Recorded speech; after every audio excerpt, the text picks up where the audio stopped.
travaux, merci les gars. En tout cas, le Barça fête ses 125 ans par un cadeau empoisonné qui relance la Liga une fois de plus, voire carrément plus que relancé aujourd'hui, avec en tout cas une défaite qu'on n'attendait pas. Moi, en tant que supporter du Real, je ne l'attendais pas, mais une chose à dire, le Barça aujourd'hui a été sans créativité. Un Barça qui a été sans rythme, sans imagination, qui est monté en puissance au fur et à mesure du match, mais qui s'est quand même endormi au début comme à la fin, et un Las Palmas qui a été très courageux.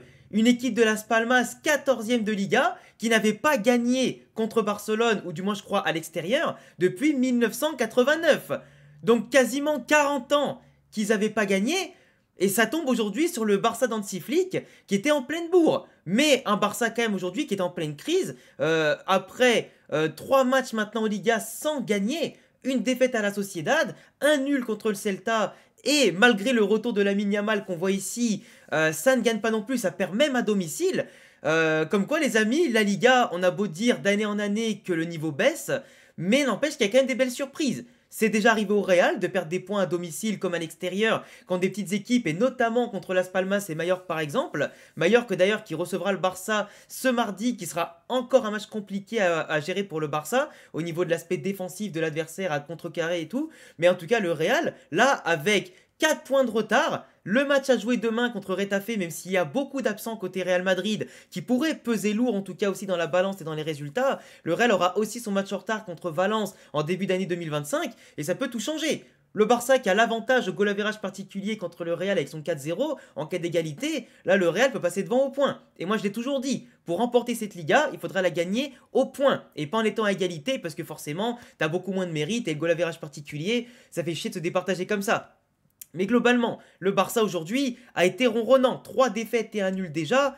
C'est pas ce qu'on imaginait en tout cas par rapport à leur football ultra offensif. On a quand même un Barça aujourd'hui qui a fait quelques remaniements, notamment avec Fermin titulaire, avec Pablo Torre titulaire, Gavi qui redevient titulaire petit à petit et qui reprend du rythme. Mais une chose à dire, le Barça dans cette ligne du milieu de terrain, avec Pablo Torre qui était juste derrière Lewandowski, sans Lamine Yamal qui est rentré un peu plus tard dans le match, et bien entendu sans Dani Olmo aujourd'hui qui était laissé au repos. Je ne sais pas s'il était blessé ou simplement que Hansi Flick veut le ménager, parce que pour moi aujourd'hui, Dani Olmo c'est comme la même importance qu'un Rafinha ou un Lamine Yamal sur le terrain. Il apporte tellement de magie, de créativité, c'est le genre de joueur qui te fait la différence n'importe quand. Donc est-ce qu'il avait un petit pépin ou simplement trop de fatigue et qu'il le préserve en tout cas pour l'enchaînement des matchs qui arrivent? C'est possible, mais c'est clair que son absence a beaucoup pesé. Et t'as beau faire rentrer beaucoup de joueurs, ça n'a pas suffi. Mais tu vois, la défense du Barça aujourd'hui a été quand même pas mal prise à défaut dans les espaces, dans les lignes en tout cas situées derrière eux, dans les espaces entre les joueurs et entre le milieu de terrain et la défense. C'était compliqué à gérer, mais la défense aujourd'hui, le milieu de terrain pardon, avait beaucoup de mal à créer le jeu, le stabiliser, à empêcher Las Palmas de bien relancer proprement, à faire un pressing aussi efficace que d'habitude, ou celui qu'on a vu par exemple contre Brest en milieu de semaine, et c'était très compliqué. Lewandowski, il était un peu sévré de ballon, et le peu qu'il avait, c'était pas convertible en action de but, ou simplement pour remiser proprement à ses coéquipiers, c'était compliqué. En face, t'avais Las Palmas qui jouait en 4-4-2 en phase défensive, ou 4-5-1, et qui se projetait très vite, avec Silva notamment, avec Sandro Ramirez, et t'avais aussi les lampes de rancement comme Ravi Munoz par exemple, Molero de l'autre côté qui essayait tant bien que mal de faire la décision contre Koundé, mais t'avais quand même un milieu de terrain Munoz, Rodrigo Campagna qui était quand même très très bon, qui apportait à Suarez et McKenna cette stabilité pour apporter un axe en tout cas fort, et qui a permis, avec notamment des joueurs comme Viti ou Marmol, de pouvoir simplement après s'écarter, d'avancer d'un cran le bloc qui n'était pas constamment en train de subir, et c'était plutôt pas mal. Et si Essien, le gardien,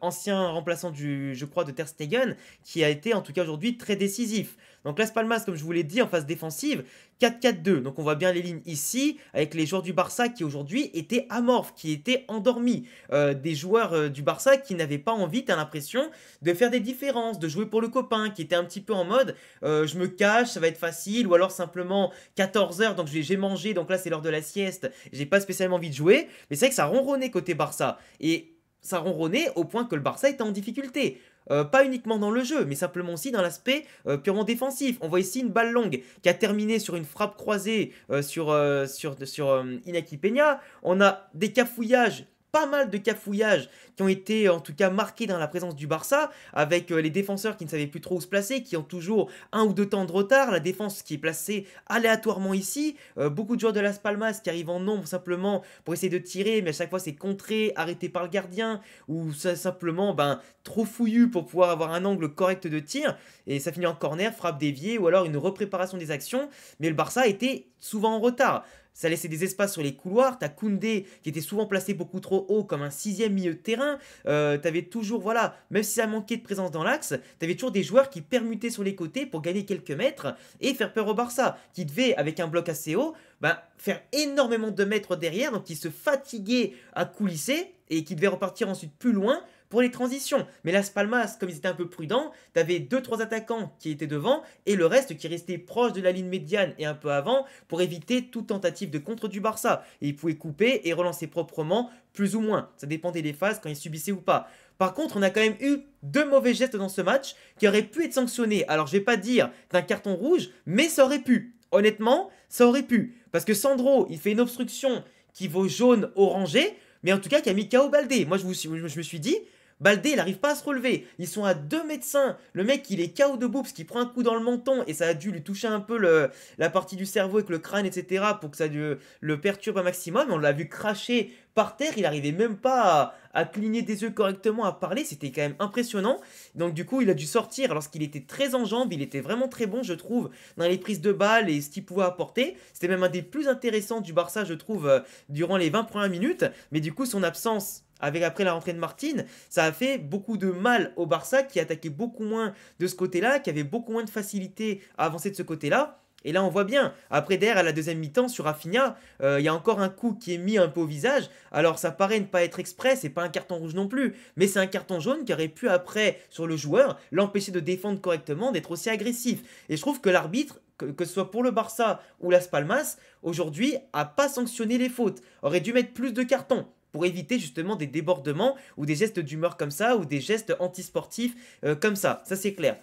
Sinon, côté Barça, alors même si ça ronronnait, on avait quand même, et comme je le dis sur la diaporama, un Barça, un régal inégal. Dans le sens où tu avais des actions comme on voit ici, avec, alors j'arrive pas à voir qui c'est, je crois que c'est Pablo Torre qui la donne à Rafinha qui fait un appel, qui amène les défenseurs, qui permet à Fermin de faire un contrôle orienté comme on voit ici pour se mettre en position de frappe au bout de 5 minutes. Le mouvement, il est magnifique. Et comme quoi, quand on vous dit, quand vous êtes attaquant, de faire des appels, non pas forcément pour demander le ballon, mais aussi pour libérer les espaces pour les copains, quand on a d'autres qui ont l'intelligence comme Fermin de regarder l'appel et l'espace qui s'est ouvert pour se l'amener du bon pied en la laissant passer et ensuite comme ça, c'est magnifique, tu vois. Et ça aurait pu ouvrir le score avec un peu plus de réussite. Parce que le Barça aujourd'hui, ça a manqué de réussite. À l'image de Rafinha, qui aujourd'hui était un peu présent dans les actions, dans ce côté playmaker, si tu veux, en l'absence de Lamine, le temps qu'il rentre. Mais du coup, il était un petit peu aussi sans Olmo, obligé d'aller dans l'axe, sur les côtés, d'être omniprésent pour toucher les ballons. Mais ça manquait d'efficacité, ça manquait un peu de vitesse.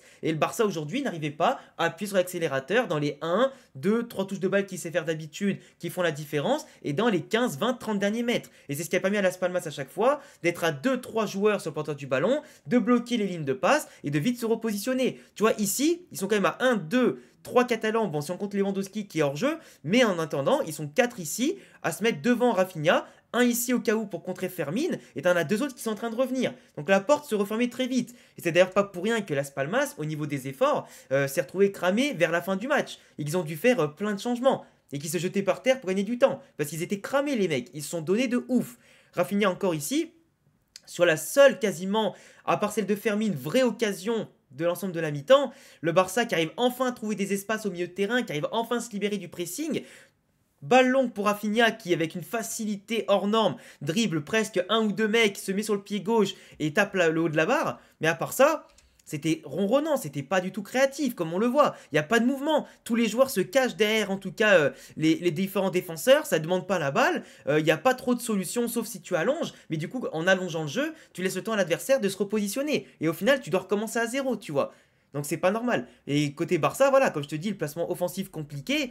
Un, 2, 3, 4 mecs autour de rien, finalement. Koundé qui se retrouve ici, mais bon, Koundé là, il est difficilement serviable par Inigo Martinez. Donc au final, tu as des appels qui n'apportent pas grand-chose, des défenseurs qui sont un petit peu comme dans leur fauteuil, et les attaquants qui prennent pas de responsabilité, qui demandent pas le ballon.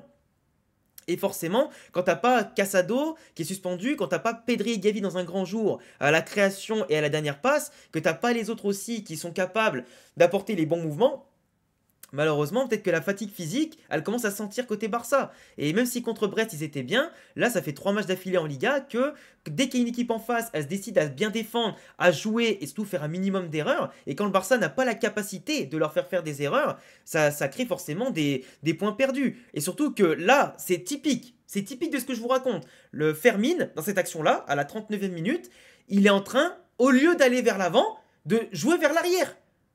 Alors oui, je veux bien que tu construises l'action, mais là tu as deux joueurs qui sont positionnés plus ou moins convenablement pour que tu leur donnes le ballon. Lui, il était déjà, en plus, je me rappelle très bien sur l'action, sur ses appuis, donc il pouvait largement faire quelque chose avec ça au niveau du dribble et de la gestuelle pour la donner dans l'axe. Parce que Pedri, il est tout seul, hein.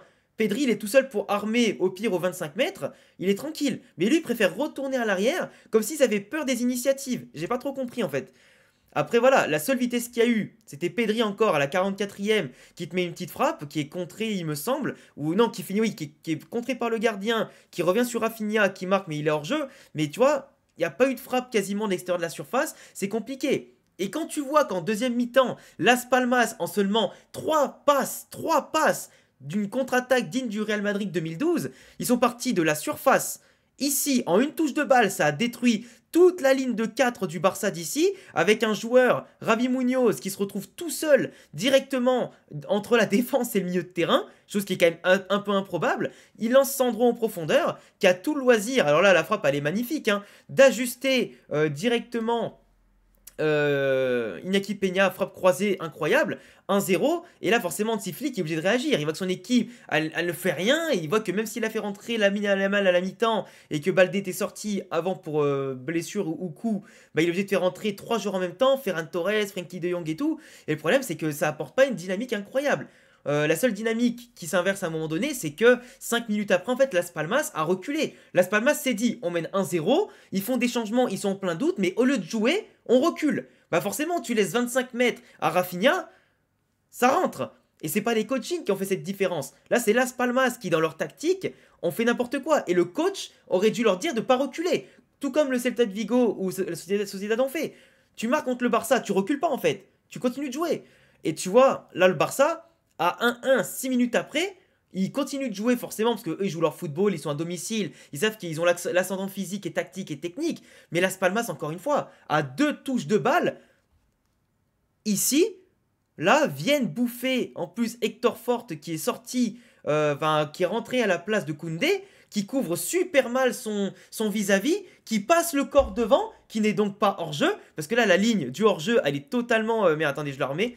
La ligne du hors-jeu, elle est totalement bâclée. Là, elle est totalement pas alignée. Donc forcément, le piège ne prend pas comme d'habitude. L'attaquant, pour une fois, il est intelligent. Il fait le pas d'ajustement et il y va tout droit dans la cage. Et ça fait un petit contrôle qui le met dans la bonne position. La reprise avec le ballon qui est un peu levé pour lui donner de la puissance. Et Iñaki Peña qui prend 2 frappes cadrées quasiment. 2 buts, quoi.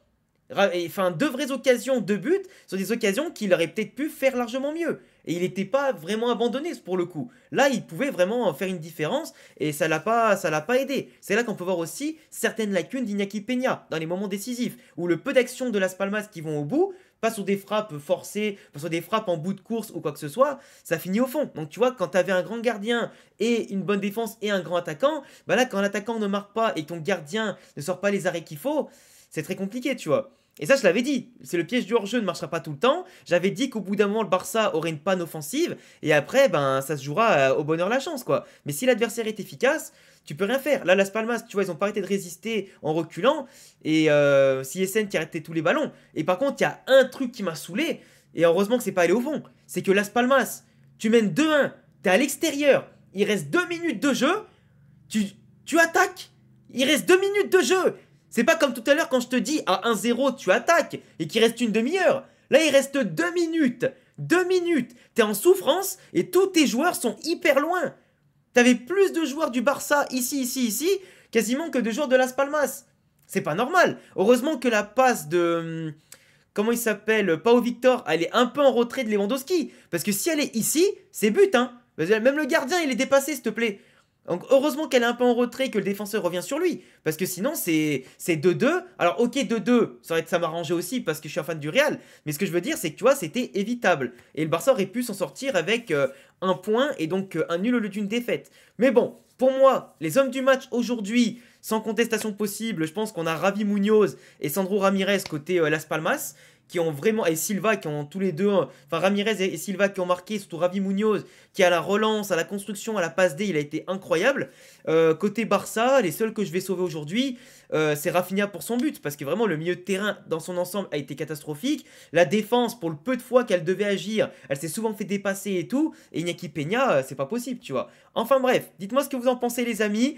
N'oubliez pas que Real Barça c'est de bonne guerre, je me moque un petit peu mais n'oubliez pas que le Real n'a pas encore joué demain et peut aussi perdre des points, donc on n'est pas à l'abri d'une mauvaise surprise aussi, mais ça relance totalement la Liga avec un Real Madrid qui a son destin entre les mains aujourd'hui malgré les défaites et les blessures ou les trucs comme ça et les mauvaises passes, mais on est confiant, maintenant on va voir ce que l'avenir nous réserve. Je vous laisserai me dire en commentaire ce que vous en pensez de mon analyse qui je pense a été la plus objective possible et la plus construite possible, et puis voilà, abonnez-vous, cochez la cloche, le petit pouce bleu et à bientôt. Ciao!